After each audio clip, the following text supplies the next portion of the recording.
鐘傳道，你嚟咗唐宣服侍都有1年嘅時間咯喎。係啊，牧師。你覺得你1年對唐宣嘅認識有幾多啊？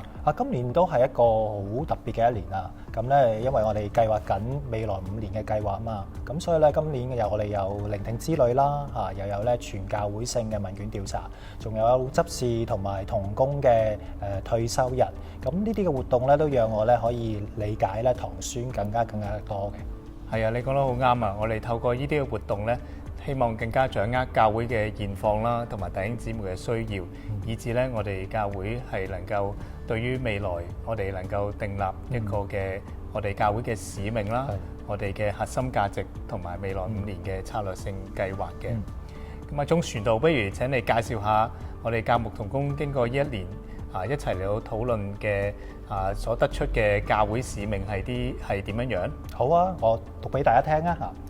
我們是蒙神所愛與救贖嘅天國子民，一同敬拜神，學習聖經，彼此服侍和傳揚福音，活出以神為中心嘅生命，從本地到萬邦，使人作主門徒，竭力活現天國。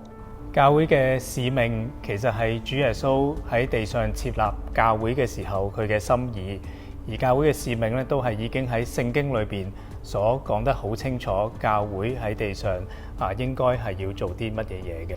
我哋呢一個嘅教會使命咧，其實有3個嘅重點啦。第一就係先介紹咗咧我哋係一班乜嘢嘅人。第二就係教會究竟喺地上要做啲乜嘢嘢嘅咧。而第3咧就係究竟我哋嘅使命係要做咗呢件嘢嘅時候，要達到一個乜嘢嘅效果。牧師可唔可以同我哋講多少少啦？第一點啦，係個詳細內容咧。好，第一點其實我哋呢度提到話，我們是蒙神所愛與救贖嘅天國子民。呢度係強調緊咧，其實係唔係我哋先做主動，而係神先做主動嚟到去拯救我哋。我哋都係一班蒙愛啦、蒙神所救贖一班屬天國嘅子民嘅。第二點咧，可唔可以又同我哋分享下咧？第二點咧就係關於我哋究竟教會係做啲乜嘢嘢嘅咧？咁第一，教會喺地上咧，其實係我哋一班一齊聚集、一齊敬拜神嘅一班嘅人。而第二咧就係我哋係一班咧彼此建立嘅一班嘅肢體。因為喺以弗所書4章12節嗰度講話，神俾我哋教會有唔同嘅人有唔同嘅恩賜啦，但係個目的就係為要成全聖徒，各盡其職，建立基督嘅身體。所以呢度提到我哋透過一齊學習聖經彼此嘅服侍嚟到去互相建立嘅。而第3咧就係我哋係傳揚福音，因為主耶穌喺馬太福音28章咧，主耶穌頒布大使命，我哋係需要咧將福音傳俾萬民，使到咧更加多人咧可以得蒙福音嘅。係，知道。可唔可以同我哋分享埋教會嘅目標咧？